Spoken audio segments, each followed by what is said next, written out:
Hello दोस्तों, मैं प्रशांत और स्वागत है आप सभी का हमारे YouTube चैनल में जिसका नाम है वाणिज्य गुरु।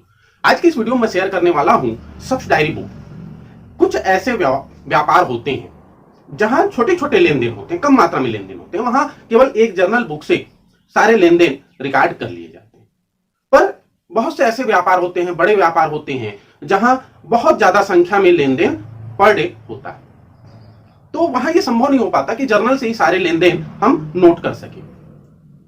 वर्कलोड बढ़ जाता है, समय ज्यादा लगता है, इसलिए क्या करते हैं, जर्नल को डिवाइड कर देते हैं, विभाजित कर देते हैं अलग अलग पुस्तकों में, और प्रत्येक काम के हिसाब से अलग अलग लेखा पुस्तकें प्रयोग में लाई जाती हैं, जिनको हम क्या कहते हैं, सब्स डायरी बुक या सहायक बहियां कहते हैं।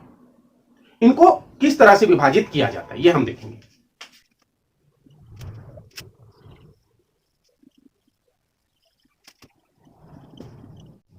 जब जर्नल का हम विभाजन करते हैं, जर्नल को बांट देते हैं, तो दो भागों में बांटते हैं। एक होता है उधार सौदों का लेखा करने के लिए और दूसरा होता है नगद सौदों का लेखा करने।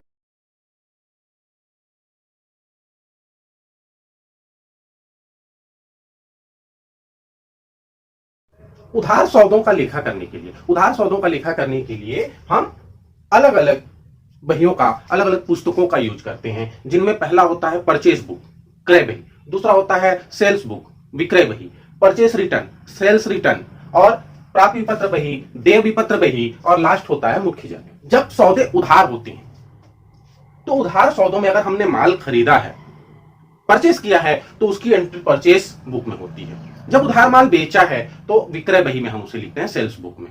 इसी तरह से बेचा गया माल जब हम वापस प्राप्त करते हैं तो वो सेल्स रिटर्न बही में आता है, और जब हम लौटाते हैं जिससे हमने माल खरीदा है उसको, जब हम माल वापस करते हैं तो क्रय वापसी बही में लिखते हैं परचेस रिटर्न बुक में।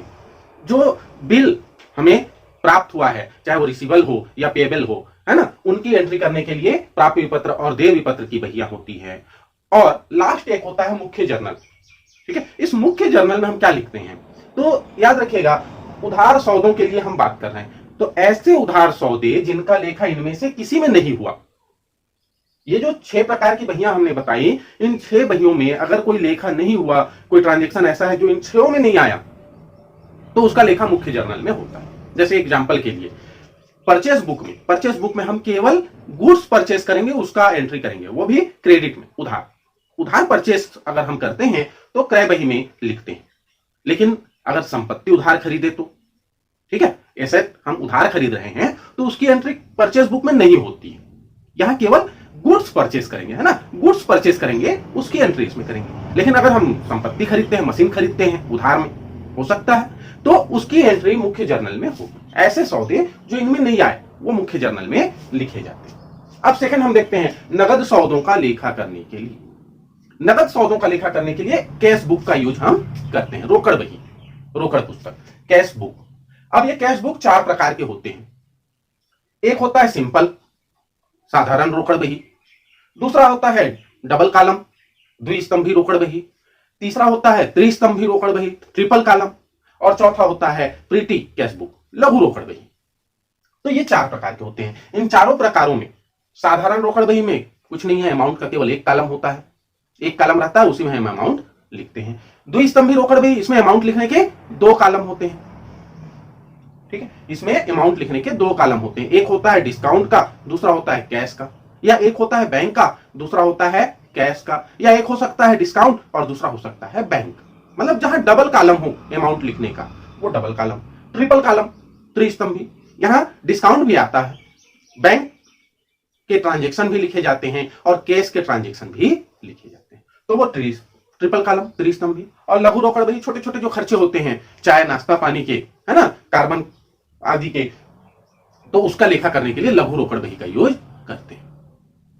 अब जो उधार सौदों का लेखा करने वाली पुस्तकें हैं, उधार सौदों का लेखा करने वाली पुस्तकों में सबसे पहला आता है क्रय बही, परचेस बुक।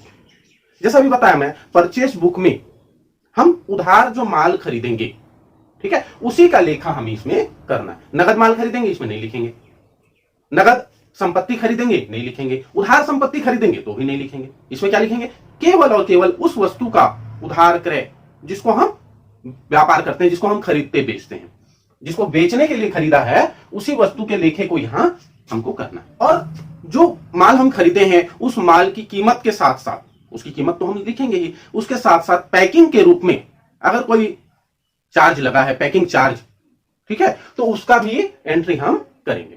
पैकिंग चार्ज मतलब जैसे अगर हम कोई सामान खरीदते हैं उसके साथ बोरा मिलता है, बारदाना बोरा, ठीक है, तो उस बोरे का रेट भी जुड़ा होता है, तो उसको भी हम इसमें दिखाएंगे। अगर हम तेल खरीदते हैं टीन में, तो उस टीन का रेट भी, या 5 लीटर का एक हम जार खरीदते हैं तो उसमें पैकिंग का जो सामान है उसका भी रेट तेल के रेट के साथ जुड़ा होता है, तो उसको भी हमें लिखना होता है। तो क्लियर हो गया, उधार खरीदेंगे माल, उसका लेखा होगा, उसके साथ जो पैकिंग सामग्री है उसका भी एंट्री करेंगे। डिस्काउंट अगर है तो यहां केवल एक ही डिस्काउंट हो सकता है, कौन सा? Trade discount. कैश डिस्काउंट तो होगा नहीं क्योंकि उधार है ना, तो ट्रेड डिस्काउंट हो सकता है, माइनस करके दिखाएंगे। ठीक है, इसका जो बनाने का मेथड है वो 2 प्रकार की बनते हैं, 2 विधियों से बनते हैं। एक होता है संक्षिप्त शॉर्टकट मेथड, और दूसरा होता है ना विवरण, संपूर्ण विधि। उसमें हम डिटेल लिखते हैं। संपूर्ण विधि जो होती है उसमें पूरा डिटेल दर्ज किया जाता है।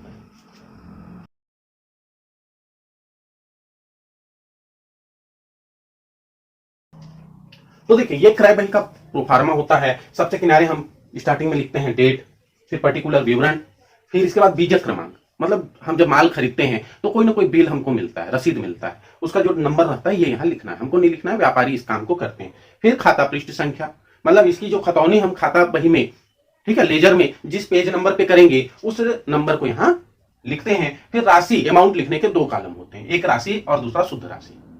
यहां हम आपको संपूर्ण विधि से बता रहे हैं, 2 विधियां हैं तो संपूर्ण विधि यहां हम यूज कर रहे हैं। अब उदाहरण के लिए मान लेते हैं कि 2020 नवंबर 25 को हमने राम से माल उधार खरीदा, तो यहां लिखेंगे श्री राम।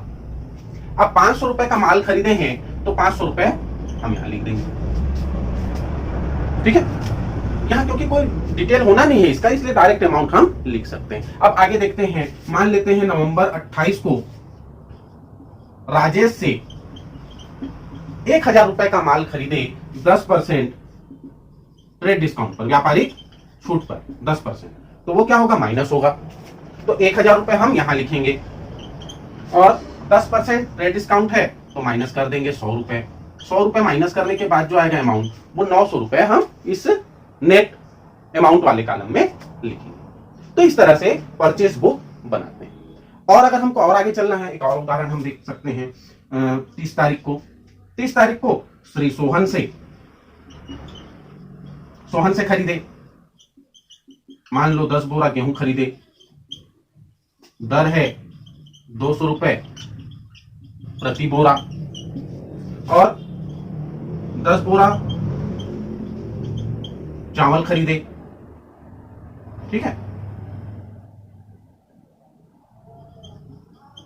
10 बोरा चावल, दर मान लेते हैं 300 रुपए है प्रति बोरा, तो ये हो गया 2000 का गेहूं, 3000 का चावल, टोटल हो गया 5000। इस तरह से हमको लिखना है। अब इसके बाद अगर कुछ नहीं है तो लास्ट में हम क्या करेंगे? लास्ट में टोटल कर देंगे, योग लगा देंगे, योग करके इसको पूरा जोड़ लेंगे, तो ये हो जाएगा 6400 रुपए। इसका टोटल नहीं होगा, केवल टोटल होगा नेट अमाउंट का, शुद्ध राशि वाले कॉलम का। टोटल करके 2 लाइन खींचकर इसको बंद कर दिया जाएगा। ये सेकंड विधि हो गई आपकी संपूर्ण विधि, जिसमें हम पूरा डिटेल लिखते हैं, डिटेल मेथड।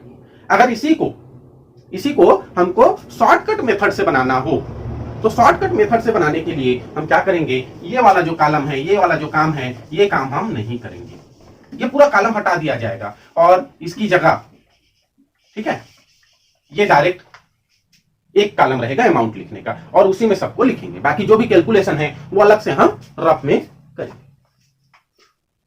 तो आई होप आपको परचेस बुक बनाना समझ में आ गया होगा।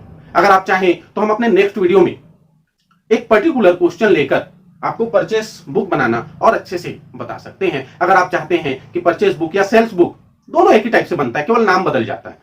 परचेस बुक और सेल्स बुक में कोई अंतर नहीं है। यहां हम क्रय बही लिखे हैं, वो विक्रय बही के नाम से हो जाएगा, बस, और कोई अंतर नहीं है, बाकी सब सेम रहेगा, है ना, कोई अंतर कहीं पर नहीं रहेगा, केवल नाम बदल जाता है। तो अगर आप चाहते हैं कि सेल्स बुक या परचेज बुक को आपको क्वेश्चन के साथ, पर्टिकुलर क्वेश्चन के साथ हम आपको प्रॉपरली बताएं, तो आप कमेंट करके हमें कहिए, आप कमेंट करके और हमें बताइए कि आप कौन सा क्वेश्चन चाहते हैं, परचेज बुक का या सेल्स बुक का। अगर वीडियो आपको अच्छा लगा तो भी आप कमेंट करके हमें बता सकते हैं। अगर वीडियो में कोई कमी है तब भी आप हमें सुझाव दे सकते हैं कि हम वीडियो को और अच्छा कैसे करें।